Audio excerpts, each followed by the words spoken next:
هناك السائد، وهؤلاء العوام وأشباههم من الدهماء يقولون: هل يعقل أن كل هؤلاء الناس في حقولهم المختلفة يصادقون على هذه الواقعة وهذه الحقيقة وهذه الدعوة وتكون خاطئة؟ مستحيل، مستحيل، كل هؤلاء مخطئون وأنت على صواب. لكن ينسى هؤلاء أصحاب عقلية السائد والشائع أيها الإخوة أن ما هو سائد اليوم ربما قبل 100 سنة فقط كان يعتبر خرافة وأسطورة وتجديفا وزندقة ومحض هراء علمي إذا تعلق الأمر بالعلوم. أما اليوم فهو السائد. ما رأيكم؟ صحيح. كيف تم التغيير؟ ليس بإرادة الدهماء، ليس لأن الناس أرادوا أن يغيروا، ليس لأن الناس اكتشفوا الحقيقة، غير صحيح. تم التغيير على يد الاستثنائيين عتقاء أسر كل هذه الحواجب. السائد والشائع والموقب والشهرة واللقب، كل هذه حواجب تحجب الإنسان عن معرفة الحقائق. هناك أناس استثنائيون هم عتقاء متحررون من كل إثار أيها الإخوة، من كل أسر لهذه الحواجب. ولذلك هؤلاء أيها الإخوة هم أصحاب الجسارة والجراءة على أن يسألوا السؤال الذي لم يسأل بعد. طب لماذا كان كذا كذا؟ لماذا لا يكون الأمر على النحو الفلاني مثلا؟ يسألون مع أنهم سيتهمون بالغباء وسيجفون أيها الإخوة، سيعزلهم المجتمع العلمي أو حتى المجتمع العام. لكن في النهاية بعضهم يثبت أنه على حق. لقد فعلها كوبرنيكوس مثلا وأثبت أنه على حق، مثلا فعلها ألبرت أينشتاين وأثبت أنه على حق، مع أن البشرية آلاف السنين كانت تصادق على عكس ما قال تماما. لكن هذا الاستثنائي فعلها، وهذا الاستثنائي هو الذي خلق السائد، سائدك أنت. كن استثنائيا لتخلق سائدك. أحد الفلاسفة الكبار كان يقول: اخدموا غرابتكم. كلمة عظيمة جدا.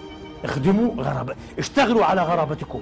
إذا رأكم الناس غرباء تأتون بأفكار بشعة، بأفكار غير مقبولة تناقض السائد، أنتم غريبون غير عاديين، ممتاز، اعملوا على هذا، لأنكم في النهاية ستخلقون سائد الآخرين ولو بعد 100 سنة. فاخدموا غرابتكم، اشتغلوا عليها. قال عمر بن الخطاب بس بأسلوب عربي فصيح، قال: لم يترك الحق لعمر صديقا. طبعا عاش غريبا، عاش غريبا. الصوفيون عندهم ما يزعمون أنه حديث نبوي، ليس حديثا، هو كلمة صوفية لكنها صحيحة بالمرة. ماذا يقولون؟ طلب الحق غربة، طلب الحق غربة. أحد كبار هؤلاء العارفين ماذا قال؟ لما لزمت البحث والتحقيق لم يترك لي في الوجود صديقا، أصبحت غريبا. اخدموا غرابتكم، لا بأس. وهذا الكلام للاستثنائيين أيضا، أو لمن يريد أن يكون إنسانا. وفي الحقيقة أيها الإخوة ضمن السائمة الاجتماعية من أحب أن يكون إنسانا فهو استثنائي. استثنائي أن تحب أن تكون إنسانا، صدقني، أن تحب أن تكون إنسانا على الحقيقة فأنت استثنائي. لماذا؟ لأن الآخرين للأسف مجرد سائمة.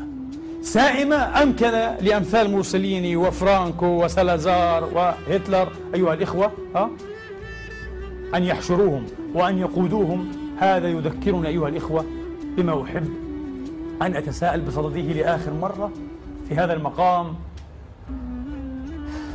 نتحدث كثيرا عن حقوق الإنسان، حقه في كذا وكذا وكذا، لكن هل تحدثنا عن حقه في معرفة الحقيقة؟ حقه في الحق أيها الإخوة. لماذا هذا السؤال؟ طبعا هذا السؤال أنا متأكد أكثر سؤال يؤرق هؤلاء الكبار الذين يبرمجوننا، يبرمجون الشعوب والأمم أيها الإخوة، يبرمجون العقول والأقلام والأوراق. لا يحبون مثل هذا الطرح بالذات، هذا يغيظهم. من حقنا كيف؟ إلى وقت قريب جدا كانت تنفق أموال هائلة طائلة وتبذل جهود جبارة في حشد وحشر الناس إلى محابس، أسميها إلى محابس عامة، أمثال السجون، سجون للرأي، إلى محابس عامة، منتديات طبعا، ساحات عامة. لماذا؟ بمئات الآلاف، أحيانا بالمليون أو أكثر ربما، لكي يسمعوا خطاب الزعيم، خطاب القائد. هذا الزعيم يريد، لا أقول أن يضللهم، لكن يريد أن يفضي إليهم بشيء، في أكثر الأحيان هو تضليل. ثم جاء المذياع بعد ذلك الذي ترافق إلى حين مع هذه الظاهرة وبسطها ومدها حتى بلغت عشرات الملايين. ثم بعد ذلك في عصر التواصل العظيم بفضل تكنولوجيا الاتصال والمعلومات أيها الإخوة اختفت هذه الظاهرة. هل ترون الآن ملايين أو مئات الألوف يحشرون إلى ساحات عامة ليلقي الزعيم فيهم خطابا؟ لا، اختفت. لماذا؟ لأن هناك آليات معينة كفيلة أن توصل صوته إلى ملايير وليس إلى ملايين. هذا مدهش أيها الإخوة، وهو منجز بلا شك، إنجاز كبير، لكنه خطير جدا. لقد أكسبهم قدرة غير مسبوقة في التاريخ على التضليل وعلى الاستنزاف وعلى تزييف وعي الجماهير. لقد رأينا قبل سنين أيها الإخوة مليارات، قريب من 3 مليارات تابعوا جنازة على التلفزيون في الوقت عينه، ديانة في الوقت عينه. والآن ممكن ملايير أيضا، 2 مليار، مليار ونصف، أن يتابعوا خطبة لزعيم معين. قدرة على التضليل. هل كتب علينا أن نعيش أيها الإخوة ضمن هذه الجلبة الكونية تائهين حيارى؟ هل فقدنا القدرة على أن نفكك هذا النسيج المنسوج بإحكام وبدقة وبإتقان أيها الإخوة حتى نفهم الخلفيات وحتى نفهم ما يحيط بنا وما يغلي تحتنا وما يراد له أن يتساقط على رؤوسنا؟